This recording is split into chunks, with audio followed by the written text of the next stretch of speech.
Well, good evening, everyone. I hope you're doing well. And this is your Royal Daily News for November 8th, 2022. In Oslo, the Norwegian Royal Court announced that Her Highness Princess Märtha Louise of Norway, in consultation with His Majesty the King and other close family members, will no longer carry out official duties for the royal house at the present time.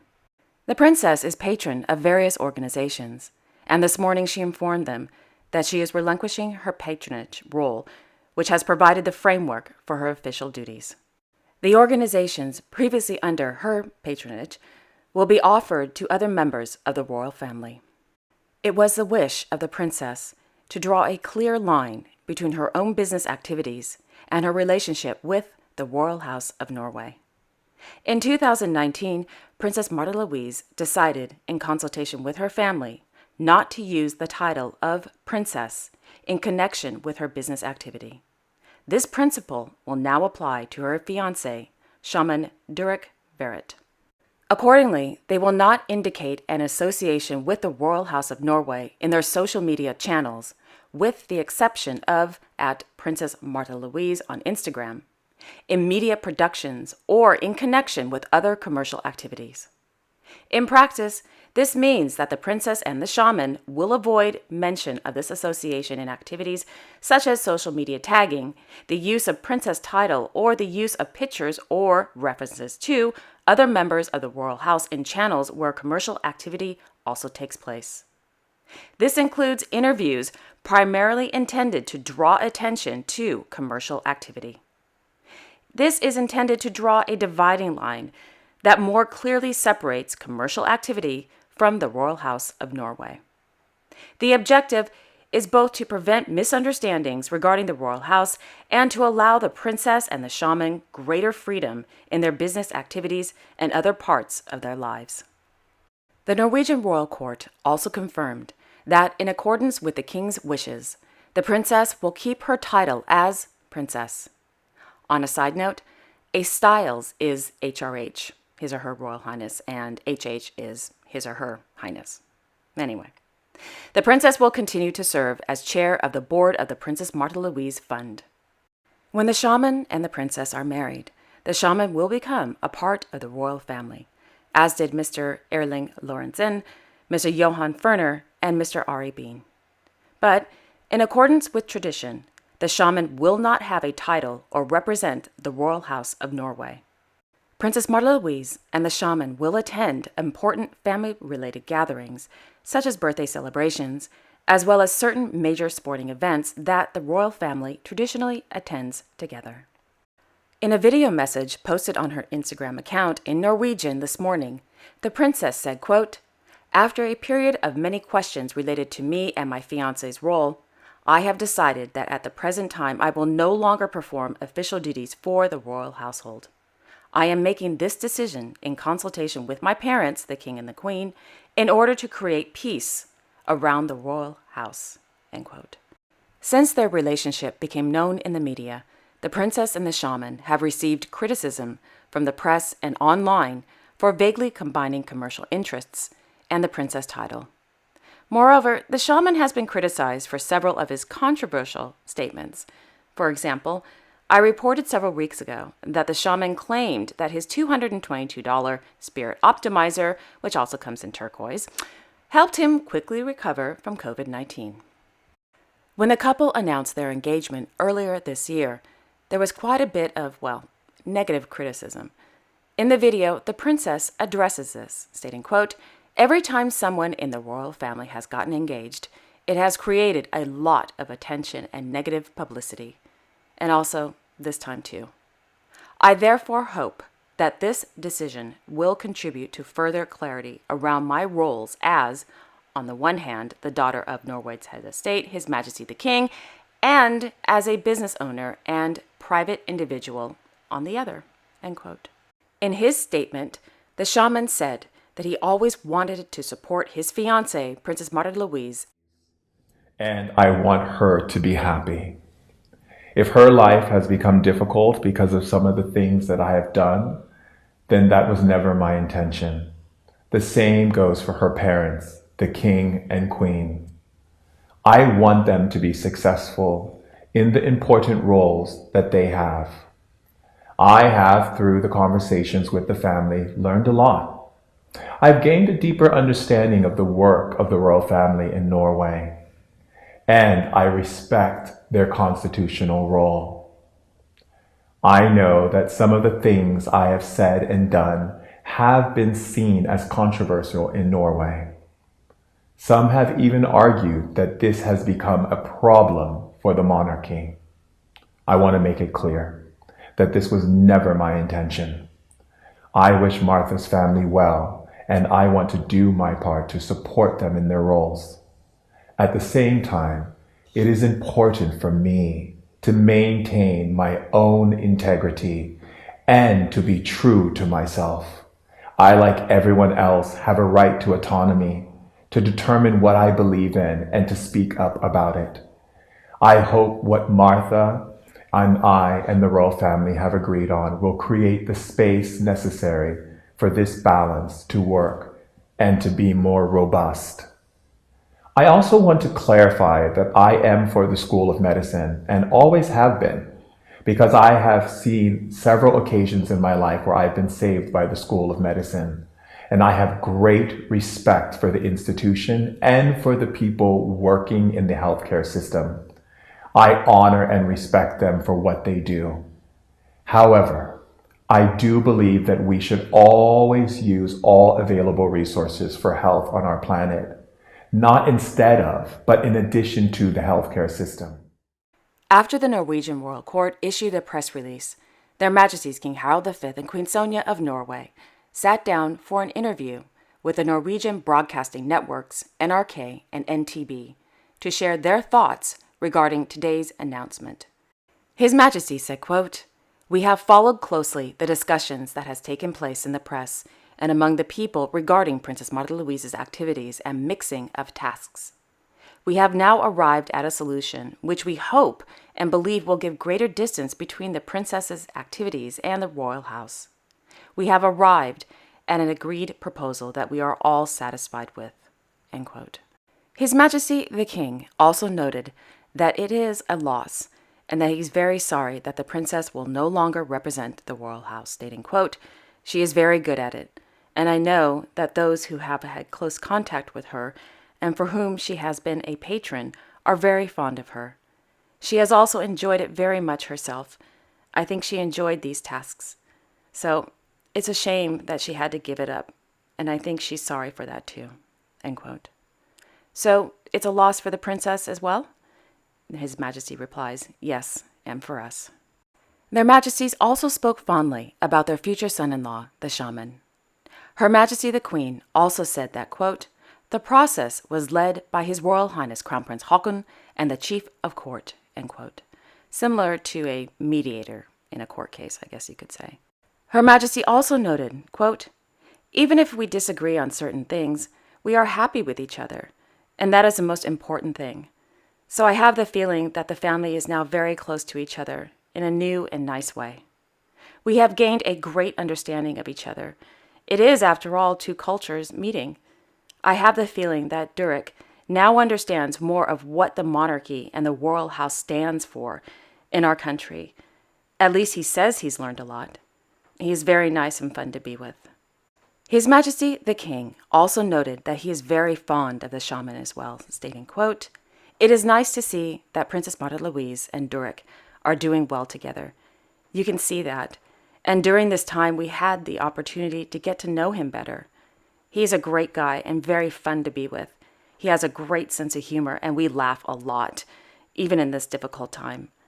I think both we and he have gained a greater understanding of what this is about, and we agree that we, disagree.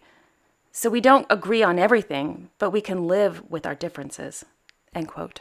His Majesty the King also noted that he understands that it has taken time for the shaman to understand what the monarchy and the Norwegian royal house is all about, stating, quote, "The Americans do not understand the significance of this here. They don't," says the king, laughing. "Americans have no idea what a monarchy is, so it's not surprising that he doesn't understand." End quote. Their Majesties also said that it has taken the shaman time to truly understand what the Norwegian monarchy, the royal family, and its role are all about, stating, quote, "He thought he could do what he wanted without it affecting us all. Now he understands it. He understands that we are all in it together on this, that he must also take into account what we stand for," says the Queen. Over the past several months, there have been discussions in the Norwegian media as well as polls regarding Princess Märtha Louise and her title of princess. Many have advocated for the title to be removed. When asked why their Majesties have chosen to let the princess keep her title, His Majesty said, quote, "She is our daughter, and she will continue to be. So she is Princess Märtha Louise." A reporter asked, "Did she ever consider giving up the princess title herself?" His Majesty replied, "I don't know. In this process, it was not discussed." End quote. If you're interested in reading the entire press release, which includes the princess's views on alternative medicine and science-based medicine, it's available in the description box below. In Copenhagen, Her Majesty Queen Margrethe II of Denmark received a donation of 650,000 Danish krone from the design company Georg Jensen to Queen Margrethe and Prince Heinrich's Foundation during a reception at Amalienborg Slot. On the same occasion, on behalf of the Foundation's board, the Queen passed on the donation to the Design School Holding, which will use the money to create scholarships for young, promising students specializing in jewelry design as well as other types of body-worn designs. Her Majesty the Queen handed over the donation to the Design School Holding's head of education, Miss Eva Kappel, and rector, Miss Line Tangard. Last evening in Tivoli, Her Majesty the Queen attended the rehearsals for the Christmas ballet The Nutcracker, held at Lumby Hall. For the 5th time, the ballet will take place at Tivoli, and Her Majesty the Queen is also, once again, the set designer as well as costume designer. The date for the re-premiere of The Nutcracker will take place on November 26, 2022. Yesterday morning, in central Denmark, His Royal Highness Crown Prince Frederik of Denmark hosted the traditional royal hunt held on the Gludsted plantation. In Eindhoven, Her Majesty Queen Maxima of the Netherlands attended the National Coalition Financial Health Action meeting, organized by the Schundenland NL Foundation, held at the VDL Group. During the meeting, discussions focused on, quote, what companies can do in the short and long term to improve the financial health of their employees, end quote. In the afternoon, Her Majesty the Queen attended the launch of a new job platform entitled Refugee Work Netherlands, held at IKEA in Utrecht. Meanwhile, His Majesty King Willem-Alexander of the Netherlands paid a working visit to farmers and agricultural organizations in Gelderland. Today's working visit focused on the impact of the, quote, plans for addressing nitrogen emissions on farmers in Gelderland, on agricultural organizations, and on other sectors, end quote. In the municipality of Wallonia, Her Majesty Queen Mathilde of the Belgians participated in the 9th phase of her 50th birthday initiative entitled Let's Move Forward Together for Mental Wellness. This morning, Her Majesty the Queen cycled through the areas surrounding the cities of Tubeke and Nivelles with patients and staff from the Medical Institute de Combières and the Provincial School of Nivelles.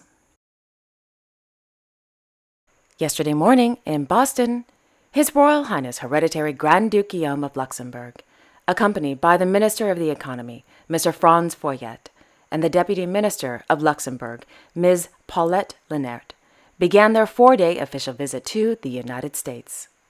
The day began with a visit to the Massachusetts General Hospital to discuss, quote, health tech. In the afternoon, the Hereditary Grand Duke and the ministers attended a luncheon meeting with the Governor of Massachusetts, Mr. Charlie Baker. Discussions focused on the health technology ecosystem set up in Boston and also on the, quote, U.S. midterm elections, end quote. The day ended with a visit to the FM Global Research Campus, which is one of the research sites of the mutual insurance company FM Global. Also on Monday, in Luxembourg City, Their Royal Highnesses Grand Duke Henri and Grand Duchess Maria Theresa of Luxembourg announced the engagement of their only daughter and fourth child, Her Royal Highness Princess Alexandra of Luxembourg, to Mr. Nicolas Baggery. According to the Cour Grand Ducal, Mr. Baggery was born on November 11, 1988, and was raised in Brittany, France. Whilst at university, he studied political science and classical literature. Mr. Baggery now works in creating social and cultural projects. In a statement, the Grand Ducal couple said, quote, "The two families join in the happiness of the engaged couple by surrounding them with their affection," end quote. The wedding will take place in the spring of 2023. In southern Italy, His Serene Highness Prince Albert II of Monaco began his visit to the beautiful city of Reggio di Calabria. Upon his arrival at the airport, the sovereign prince was warmly welcomed by the ambassador of Monaco to Italy, Her Excellency Anne Eastwood, and the mayor of Reggio di Calabria, Mr. Massimo Mariani. After the official welcoming ceremony, the sovereign prince visited the National Archaeological Museum of Reggio di Calabria. Established in 1882, the museum displays an important collection of artifacts found on various archaeological sites throughout the coastal regions of southern Italy and Sicily. During his visit, the sovereign prince viewed the temporary exhibition entitled The Age of Heroes, Magna Graecia, and the Risse Bronzes. In the afternoon, the sovereign prince visited the Mediterranean University of Reggio di Calabria, where he received an honorary doctorate in forestry and environmental sciences. Prince Albert II received the honorary doctorate for his lifelong work in the, quote, preservation of biodiversity, sustainable development, and the fight against global warming, especially in the Mediterranean, as well as being the founder and the president of the Prince Albert II of Monaco Foundation, end quote. After speeches were made and handshaking and posing for the local press, the sovereign prince attended a cocktail reception with academics from the university, the public, regional, and local government officials, and naturally, a Monegasque delegation. In the evening, the sovereign prince and his delegation attended a gala dinner held in his honor and the Prince Albert II of Monaco Foundation's honor held at the Villa Venezia. In Moscow, His Imperial Highness Grand Duke George of Russia and Her Serene Highness Princess Victoria Romanovna released new photos of their newborn son, His Serene Highness Prince Alexander Georgievich. The images were taken at the couple's home in Moscow. The little prince was born on October 21st, 2022. In Windsor, His Royal Highness the Prince of Wales presided over an investiture ceremony at Windsor Castle. This morning, Sir Trevor Phillips was made a Knight Bachelor by the Prince of Wales. And finally, there is a wonderful new podcast entitled Karina and the King about the scandalous love affair between former Princess Karina of Wittgenstein-Sayn and Emeritus King Juan Carlos I of Spain. And I have to say this again, I love this podcast. It's so wonderful. I've been following the story between Karina and Juan Carlos for years. In fact, I used to write about them on my website, royalcorrespondent.com. I just think it's just such a fascinating story. I don't want to give too much away. I'm afraid if I keep talking, I'll end up spoiling the half of it, because it's not all done yet, but I'll end up spoiling a majority of it. But I will say they will get into the whole Botswana affair and tax evasion and the epic downfall and backlash against the old King Juan Carlos I of Spain. So, yeah, if you're interested in listening to it, in the description box below, I will leave a direct link to the podcast. And there you have it. Thank you all so much for watching. I really appreciate it. I will be back tomorrow on Wednesday, November 9th with all the latest royal news. Until then, I wish you all a wonderful evening and a great day tomorrow. And don't forget to like, share, and, well, subscribe. Okay, Take care, everyone. I will see you all tomorrow. Bye-bye.